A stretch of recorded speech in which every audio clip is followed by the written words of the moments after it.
नमस्कार साथियों, उत्कर्ष क्लासेज के बीपीएससी प्लेटफॉर्म पर मैं पंकज एक बार फिर से आप सभी प्रतियोगी साथियों का हार्दिक स्वागत एवं अभिनंदन करता हूं। दोस्तों, जैसा कि प्रतिदिन हम आगामी परीक्षाओं को ध्यान में रखते हुए एक महत्वपूर्ण टॉपिक पर चर्चा करते हैं, उसी कड़ी को आगे बढ़ाते हुए आज एक और महत्वपूर्ण टॉपिक हमने चुना है जिसका नाम है खिलाफत आंदोलन। यहाँ से परीक्षाओं में अक्सर सवाल पूछे जाते हैं। ठीक है, क्यों पूछे जाते हैं, इसका महत्व क्या है, अभी आपको आज के इस सेशन में पता चलने वाला है। तो पूरे सेशन को बिना स्किप किए हुए बड़े ही ध्यान से देखिए दोस्तों। अभी 72वीं बीपीएससी प्रारंभिक परीक्षा भी होनी है, 26 जुलाई को नोटिफिकेशन भी आ चुका है। तो आप भी अपनी तैयारी को अब जो है उसका गियर चेंज कर रहे होंगे और उसको जो है आगे बड़े तरीके से, मैनेज तरीके से, स्ट्रेटेजिकल तरीके से, अच्छी रणनीति के साथ आप आगे बढ़ रहे होंगे अपनी तैयारी को लेकर के।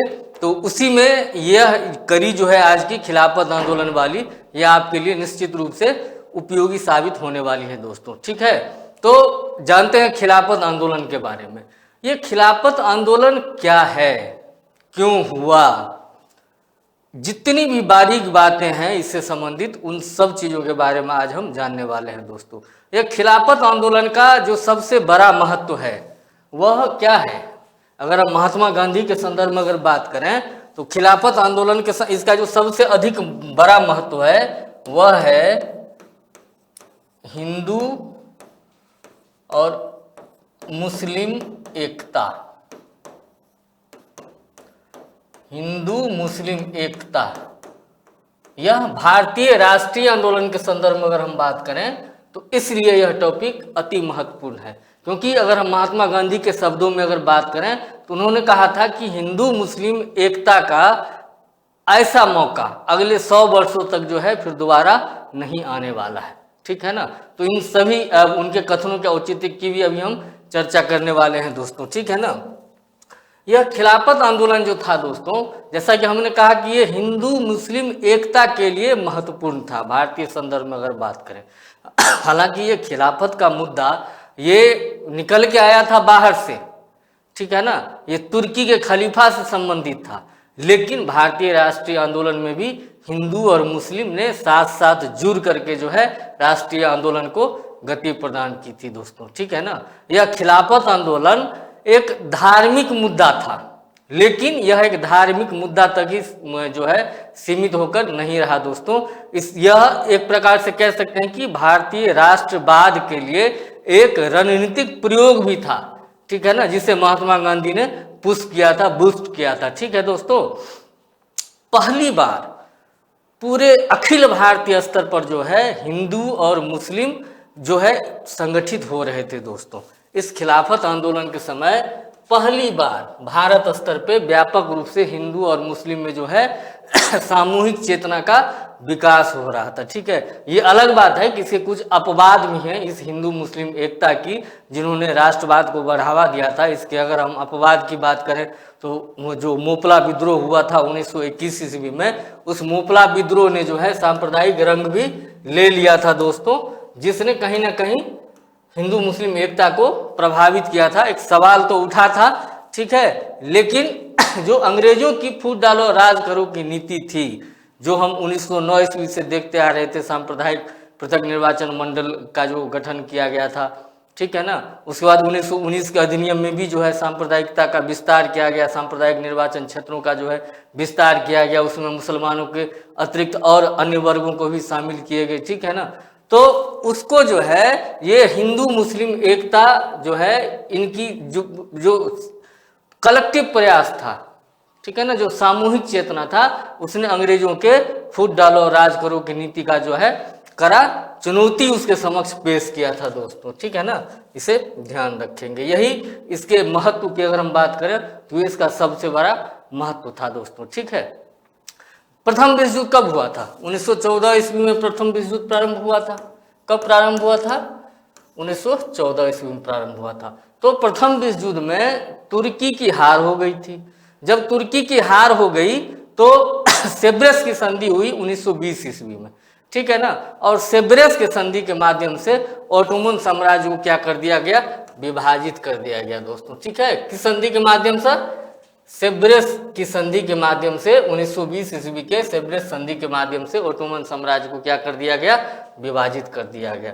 इसके बाद एक अगला महत्वपूर्ण बिंदु जो जानना चाहिए कि जो तुर्की के खलीफा सुल्तान होते थे उनको पूरे दुनिया के मुसलमान अपना खलीफा मानते थे, अपना धार्मिक प्रमुख मानते थे। ठीक है ना, तुर्की के जो प्रमुख होते थे, वहाँ के सुल्तान होते थे, उसको पूरे दुनिया के मुसलमान अपना खलीफा धार्मिक प्रमुख के रूप में मान्यता देते थे दोस्तों। ठीक है, लेकिन अंग्रेजों के द्वारा क्या किया गया, ब्रिटिशों के द्वारा क्या किया गया कि उसने खलीफा की सत्ता को सीमित कर दिया। ठीक है ना, कैसे सीमित कर दिया, तो मक्का मदीना जैसे पवित्र स्थल थे वैसे जगहों से जो मुसलमानों के पवित्र स्थल थे वहाँ से क्या किया कि खलीफा का नियंत्रण हटा दिया। ठीक है ना, तो इससे भी भारतीय मुसलमानों में तीव्र प्रतिक्रिया हुई। ठीक है ना, लोग आक्रोशित हो उठे थे, जो भारतीय मुसलमान थे ये क्या हो गए थे, आक्रोशित हो गए थे, क्योंकि कहीं ना कहीं यह धार्मिक आघात था उनके ऊपर। क्यों, क्योंकि खलीफा का नियंत्रण मक्का मदीना जैसे उनके प्रमुख तीर्थ स्थलों से जो है हटा दिया गया था दोस्तों। ठीक है, तो इसलिए भारत में खिलाफत आंदोलन जो है वो शुरू किया गया था। ठीक है, उसमें हिंदू भी जुड़े, महात्मा गांधी भी प्रमुख रूप से जुड़े रहे।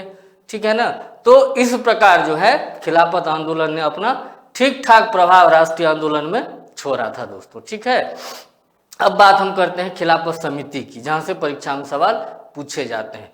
खिलाफत समिति की स्थापना दोस्तों कहाँ हुई थी, खिलाफत समिति की स्थापना जो थी वो बॉम्बे में हुई थी दोस्तों। और कब हुई थी, मार्च 1919 में।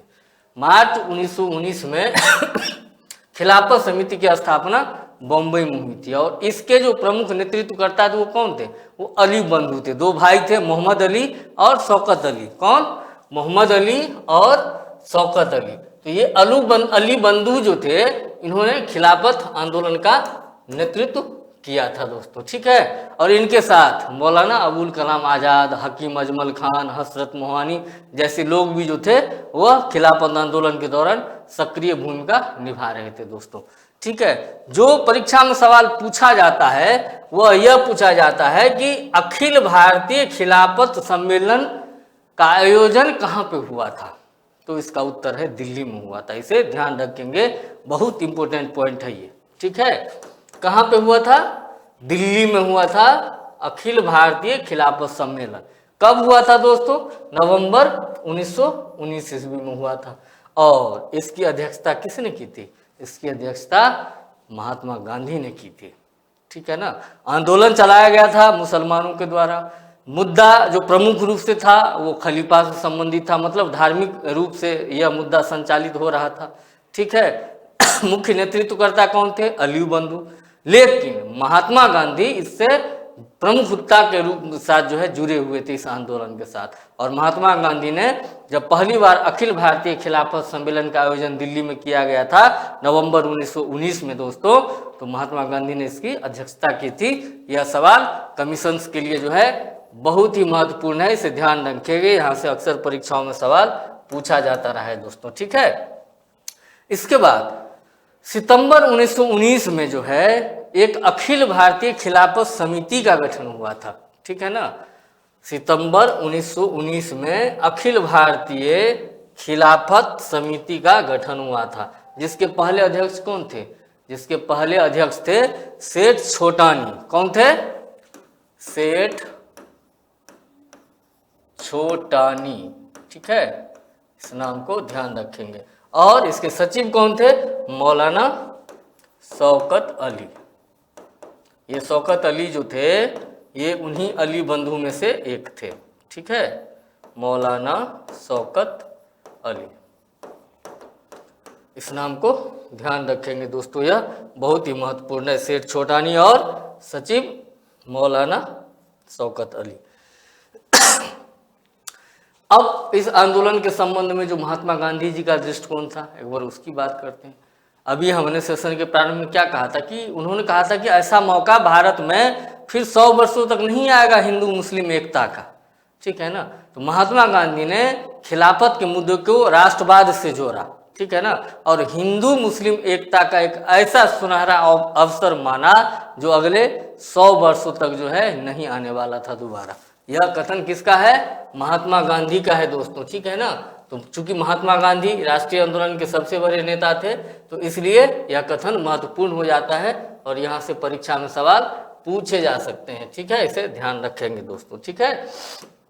उसके बाद अगर बात करें रणनीति की, तो मुस्लिम समुदाय के धार्मिक संकट में, जो खलीफा से संबंधित धार्मिक संकट की हमने बात की है, इसमें ऐसी महात्मा गांधी की मान्यता थी या भारतीयों की मान्यता थी कि मुस्लिम समुदाय के इस धार्मिक संकट में हम अगर उनके साथ खड़े होंगे तो ब्रिटिश विरोधी मुख्य धारा में शामिल होने वाले लोगों की संख्या जो है बढ़ जाएगी, ठीक है। और जब आंदोलन का आकार बढ़ेगा, जब व्यापकता बढ़ेगी पूरे भारतवर्ष में, तो निश्चित रूप से जो हमारा स्वराज की प्राप्ति का लक्ष्य है वो हमारे निकट आ जाएगा धीरे धीरे दोस्तों। इसे ध्यान रखना चाहिए। ये इसकी रणनीति जो थी मुख्य रूप से वो यही थी। और महात्मा गांधी ने ब्रिटिश सरकार के अरियल रवैये के विरोध में अपने कैसर हिंद की स्वर्ण पदक उपाधि जो है वो वापस कर दी थी। उनके साथ ही हाजिल उल मुल्क की पदवी हाजिक उल मुल्क की पदवी जो है हकीम अजमल खान ने लौटा दी थी, त्याग दी थी दोस्तों। इसे ध्यान रखेंगे, यह परीक्षा की दृष्टि से अत्यंत महत्वपूर्ण है। अब हम बात कर लेते हैं कि खिलाफत आंदोलन को भारत के कुछ नेताओं ने अपना समर्थन दिया, कुछ ने समर्थन नहीं दिया, या कुछ ने अपने विचार व्यक्त किए। तो उसमें एक महत्वपूर्ण नाम है लोकमान्य बाल गंगाधर तिलक का, ठीक है ना। शुरुआत में तो इनके मन में संशय था खिलाफत आंदोलन को लेकर के, हिंदू मुस्लिम एकता को लेकर के, ठीक है ना। शुरू में इनके मन में संशय था। जैसा कि आप जानते हैं कि तिलक जी जो थे ये हिंदू राष्ट्रवादी थे, ठीक है ना।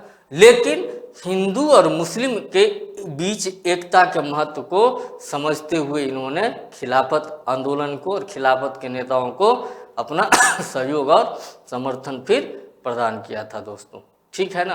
हालांकि इसके विपरीत भी कुछ राय थी। ये तो हमने लोकमान्य तिलक के विचार की बात की कि तिलक ने शुरू में तो संशय किया था, लेकिन शुरुआती संशय के बाद जो है इन्होंने हिंदू मुस्लिम एकता के महत्व को समझते हुए खिलाफत आंदोलन को और खिलाफत के नेताओं को अपना सहयोग और समर्थन प्रदान किया।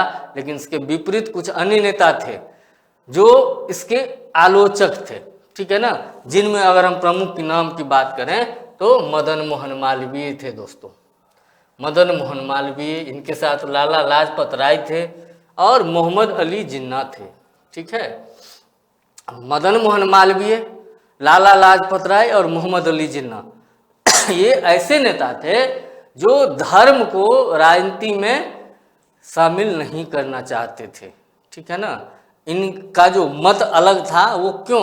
वो इसलिए कि ये राजनीति को राजनीति की दृष्टि से देखते थे, धर्म को धर्म की दृष्टि से देखते थे। जबकि महात्मा गांधी का इस संदर्भ में विचार ही अलग था, ठीक है। उन्होंने राम राज्य की परिकल्पना की है। तो महात्मा गांधी धर्म और राजनीति को एक साथ जोड़ करके देखते थे, ठीक है ना। और राम राज्य की परिकल्पना जो है उनके मन में उनका ध्येय था कि एक राज्य कैसा हो, राम के तरह राज्य हो। राम राज्य की परिकल्पना महात्मा गांधी ने की थी। लेकिन जो ये प्रमुख नेता थे मदन मोहन मालवीय, लाला लाजपत राय और मोहम्मद अली जिन्ना, ये ऐसे नेता थे जिन्होंने धर्म के साथ, क्योंकि यह खिलाफत का जो मुद्दा था यह तो कहीं ना कहीं धर्म से जुड़ा हुआ था, ये तुर्की के खलीफा से जुड़ा हुआ था, मुसलमानों के जो धर्म गुरु थे उनसे जुड़ा हुआ था, जिसकी अवहेलना की थी ब्रिटिश साम्राज्य ने, ठीक है ना। तो इसलिए ये धर्म से जुड़ा हुआ मुद्दा था और उसी आधार पर यह आंदोलन प्रारंभ किया गया था। लेकिन महात्मा गांधी इसको हिंदू मुस्लिम एकता के रूप में जो है राष्ट्रवाद के विकास के रूप में एक अवसर मानते थे, जो राष्ट्रीय आंदोलन को कहीं ना कहीं बल प्रदान करती, राष्ट्रीय आंदोलन की व्यापकता बढ़ जाती कहीं ना कहीं, ठीक है ना। तो यही अंतर था। तो तो ये तीनों नेता मदन मोहन मालवीय, लाला लाजपत राय और मोहम्मद अली जिन्ना जो है धर्म को राजनीति में शामिल करने को लेकर के बहुत ही सतर्क थे और इसीलिए इस आंदोलन को के जो थे ये आलोचक रहे थे दोस्तों। ठीक है ना, इन्होंने इसकी आलोचना की थी। ठीक है, इसे ध्यान रखेंगे। अब बात कर लेते हैं कुछ अन्य जो इससे जुड़े हुए उप आंदोलन हुए थे उनकी। ठीक है, एक बड़ा नाम जो मौलाना आज़ाद की हमने बात की है, तो उन्होंने अपने पत्रिकाओं के माध्यम से दोस्तों मुसलमानों में चेतना जागृत करने का काम किया था। ठीक है ना, उन्होंने अपनी रचना अपनी पत्रिका के माध्यम से अल हिलाल नामक पत्रिका, या परीक्षा में कई बार पूछा जाता है कि अल हिलाल पत्रिका के संपादक कौन थे, इसको किसने प्रारंभ किया था, तो ये अल हिलाल नाम की पत्रिका जो थी इसे मौलाना आज़ाद ने प्रारंभ किया था दोस्तों। ठीक है, इसके साथ ही एक दूसरी पत्रिका थी अल बलाग। क्या थी? अल बलाग। एक अल हिलाल और एक अल बलाग। तो ये दोनों पत्रिका जो थी ये मौलाना आज़ाद के द्वारा संचालित की जाती थी, प्रकाशित की जाती थी। तो इन पत्रिकाओं के माध्यम से मौलाना आज़ाद ने जो है देश के अंदर देश रहने वाले मुसलमानों में चेतना जागृत करने का प्रयास किया था और इनकी इन पत्रिकाओं ने जो है मौलाना आज़ाद की इन दोनों पत्रिकाओं ने अल हिलाल और अल बलाग नामक पत्रिकाओं ने एक बड़ी भूमिका निभाई थी मुसलमानों में चेतना जागृत करने में दोस्तों। ठीक है, इसके साथ ही 1919 के खिलाफत सम्मेलन में जो मौलाना हसरत मोहानी थे, मौलाना हसरत मोहानी ने सबसे पहले ब्रिटिश वस्तुओं के बहिष्कार का सुझाव दिया था। ठीक है ना, जैसा कि आप जानते हैं कि राष्ट्रीय आंदोलन के दौरान ब्रिटिश वस्तुओं का, ब्रिटिश निर्मित वस्तुओं का बहिष्कार राष्ट्रीय आंदोलन का जो है प्रमुख अस्त्र साबित हुआ था। ठीक है ना, जितने भी गांधीवादी आंदोलन थे सभी आंदोलनों में दोस्तों विदेशी वस्तुओं का बहिष्कार जो है एक प्रमुख बिंदु था, एक प्रमुख पॉइंट था जिसको लेकर के आंदोलन को आगे बढ़ाया जाता था दोस्तों। ठीक है ना, तो ये ब्रिटिश वस्तुओं के बहिष्कार किए जाने का सुझाव सबसे पहले किसने दिया था? ब्रिटिश वस्तुओं के बहिष्कार किए जाने का सुझाव दोस्तों सबसे पहले किसने दिया था? मौलाना हसरत मोहानी ने दिया था दोस्तों। ठीक है, और कब दिया था? जब 1919 ईस्वी में खिलाफत सम्मेलन आयोजित किया जा रहा था, उसी समय जो है मौलाना हसरत मोहानी ने ब्रिटिश वस्तुओं के बहिष्कार का जो है सुझाव दिया था। ठीक है, और यह सुझाव जो इन्होंने दिया था ये समझिए कि महात्मा गांधी के असहयोग आंदोलन का जो है प्रमुख हथियार साबित हुआ। जो असहयोग आंदोलन महात्मा गांधी ने 1920 में प्रारंभ किया था, हालांकि उसे 1922 में समाप्त कर दिया गया था हिंसा के कारण, चौरा चौरी घटना जो हो गई थी उसके कारण। तो असहयोग आंदोलन का प्रमुख हथियार क्या था? यही था कि जितनी अंग्रेजी संस्थाएं हैं, ब्रिटिश संस्थाएं हैं, उसका बहिष्कार किया जाना चाहिए, स्कूल कॉलेजों का बहिष्कार किया जाना चाहिए, विदेशी वस्त्रों का बहिष्कार किया जाना चाहिए, ब्रिटिश निर्मित वस्तुओं का भी बहिष्कार किया जाना चाहिए। ठीक है ना, तो यह बहिष्कार का सुझाव सबसे पहले 1919 ईस्वी के खिलाफत सम्मेलन में किसने दिया था? हसरत मोहानी महोदय ने दिया था। ठीक है ना, मौलाना हसरत मोहानी ने दिया था और यही महात्मा गांधी के असहयोग आंदोलन का सबसे प्रमुख हथियार बना था दोस्तों, इसे ध्यान रखेंगे। उसके बाद एक बार बात कर लेते हैं खिलाफत घोषणा पत्र की। खिलाफत घोषणा पत्र जो है दोस्तों यह 1920 ईस्वी में घोषित किया गया था। ठीक है, जारी किया गया था और इसमें जो है खिलाफत समिति ने स्पष्ट किया था कि अगर तुर्की के साथ ब्रिटिश साम्राज्य के द्वारा अन्यायपूर्ण संधि की जाती है तो भारतीय मुसलमान जो हैं वह भारत में भी जो ब्रिटिश सरकार है उसका असहयोग करेंगे। तो देखिए कहीं ना कहीं यह क्या है, कहीं ना कहीं असहयोग आंदोलन कब प्रारंभ हुआ था? असहयोग आंदोलन अगस्त में प्रारंभ हुआ था। अगस्त 1920 में असहयोग आंदोलन प्रारंभ होना था। ठीक है, असहयोग आंदोलन प्रारंभ होना था कब? अगस्त 1920 1920 में, ठीक है। लेकिन देखिए भूमिका कैसे तैयार हो रही है कि यहाँ पे भारतीय मुसलमान, चूंकि महात्मा गांधी खिलाफत से जुड़े, ठीक है, उन्होंने हिंदू मुस्लिम को जोड़ने का प्रयास किया और उसको यूज किया राष्ट्रीय आंदोलन में, ठीक है। तो उसकी भूमिका देखिए किस प्रकार से तैयार हो रही है। गौर करने वाली बात है कि भारतीय मुसलमान के मन में अब जो है उनके विचार इस तरीके से संचालित होने लगे कि अगर तुर्की के साथ ब्रिटिश साम्राज्य किसी प्रकार की अन्यायपूर्ण संधि अगर करती है तो भारतीय मुसलमान, क्योंकि देखो भारतीय मुसलमान सांप्रदायिकता की बीज तो अंग्रेजों ने 1909 के अधिनियम में ही डाल दिया था ना। जो मार्ले मिंटो सुधार था वहीं पे पृथक निर्वाचन मंडल के लिए मुसलमानों का पृथक निर्वाचक मंडल की व्यवस्था करके जो है क्या कर दिया था, सांप्रदायिकता का बीज बो दिया था, ठीक है ना।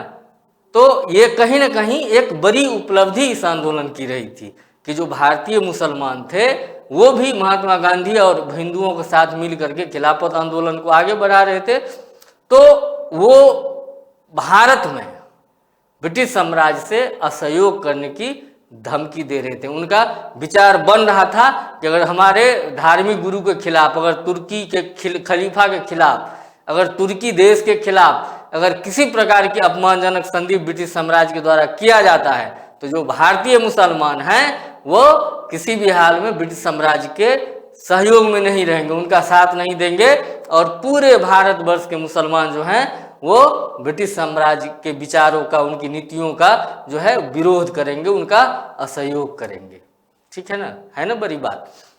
अब बात करते हैं, इसी दौरान एक आंदोलन हुआ था हिजरत आंदोलन, ठीक है। ये हिजरत आंदोलन कब हुआ था दोस्तों? 1920 ईस्वी में, ठीक है। और इस आंदोलन के द्वारा जो है भारत को दार उल हर्ब मतलब काफिरों का देश घोषित करके हजारों मुसलमानों का जो है अफगानिस्तान की ओर पलायन का सफल प्रयास किया गया था दोस्तों, ठीक है ना। तो आपसे पूछा जा सकता है कि ये हिजरत आंदोलन जो था, ये हिजरत आंदोलन कब हुआ था, ठीक है। तो ये हिजरत आंदोलन वर्ष 1920 में हुआ था और साजिश क्या थी कि भारतीय मुसलमानों को अफगानिस्तान की तरफ पलायन करना। क्यों? क्योंकि भारत को एक ऐसा माइंडसेट तैयार करने का प्रयास किया गया कि भारत काफिरों का देश है, ठीक है ना। तो यह क्या थी? एक प्रकार की साजिश थी, हालांकि यह प्रयास असफल ही रहा, ठीक है। अब बात करते हैं मोपला विद्रोह की, जहां एक तरफ हमने अभी बात की है हिंदू मुस्लिम एकता की। दोस्तों ये मोपला विद्रोह जो था यह केरल के मालाबार तट के पास हुआ था। केरल के मालाबार तट के क्षेत्र में जो है यह मोपला विद्रोह हुआ था। कब हुआ था? 1921 में। ये भी डेट परीक्षा में बहुत बार पूछा जाता है तो इसे ध्यान रखेंगे। मोपला विद्रोह कहाँ हुआ था? केरल के मालाबार क्षेत्र में हुआ था दोस्तों, ठीक है। कब हुआ था? 1921 ईस्वी में हुआ था। और पहले तो ये शुरू में क्या था? किसान आंदोलन था, ठीक है ना। पहले किसान आंदोलन था और यह आंदोलन यहाँ पे जो इन्होंने मोपला विद्रोह जो शुरू हुआ था ये कहीं ना कहीं जो है खिलाफत के समर्थन में शुरू हुआ था दोस्तों। जो खिलाफत आंदोलन था इसके समर्थन में मोपला विद्रोह शुरू हुआ था, लेकिन बाद में जो है इस विद्रोह ने दोस्तों सांप्रदायिक रंग ले लिया, ठीक है ना। और सांप्रदायिक रंग ले लिया तो कहीं ना कहीं जो हिंदू मुस्लिम एकता की बात जो महात्मा गांधी चाह रहे थे उसको कहीं ना कहीं इस मोपला विद्रोह ने कमजोर किया दोस्तों। इसे ध्यान रखेंगे, यह भी परीक्षा की दृष्टि से जो है अति महत्वपूर्ण है। मोपला विद्रोह के बारे में बहुत बार परीक्षाओं में पूछा जाता रहा है और आगे भी पूछे जाने की पूरी संभावना है। इसके बाद क्या हुआ? इसके बाद असहयोग आंदोलन के साथ जो है विलय हो गया। अब एक तरफ देखिए, एक तरफ रॉलेट एक्ट का विरोध, ठीक है, उसके बारे में आप जानते ही हैं। रॉलेट एक्ट के विरोध के बाद जो खिलाफत का मुद्दा आ गया, जलियांवाला बाग हत्याकांड हो गई, तो ये इनका जो असंतोष था ये सम्मिलित रूप से जो ये सभी धाराएं थी ये एक साथ जुड़ गई और असहयोग आंदोलन को जो है गति प्रदान करने में इन्होंने अपना योगदान दिया दोस्तों। ठीक है, असहयोग आंदोलन के बारे में विस्तृत चर्चा हम जिस दिन असहयोग आंदोलन टॉपिक पढ़ रहे होंगे तो कंप्लीटली उस दिन करेंगे, लेकिन अभी जानने के लिए क्योंकि जुड़ी हुई चीजें हैं, तो ये जितने भी असंतोष थे, खिलाफत का मुद्दा हो या रौलट एक्ट का विरोध हो या जलियांवाला बाग हत्याकांड हो, तो इन सभी असंतोष ने जो है एक साथ जुड़ करके सम्मिलित रूप से महात्मा गांधी के द्वारा शुरू किए गए असहयोग आंदोलन से जुड़ गया दोस्तों। ठीक है ना। और अगर कुछ प्रतीकात्मक एकता, क्योंकि हमने हिंदू मुस्लिम एकता की अभी बात करी थी, ठीक है ना, तो उसके प्रतीक के रूप में ये समझ सकते हैं आप उदाहरण के रूप में कि जामा मस्जिद। अब जामा मस्जिद तो मुसलमानों के लिए पूजा का स्थल होता है, वहाँ वो इबादत करने जाते हैं। तो जामा मस्जिद में जो है हिंदुवादी नेता थे स्वामी श्रद्धानंद।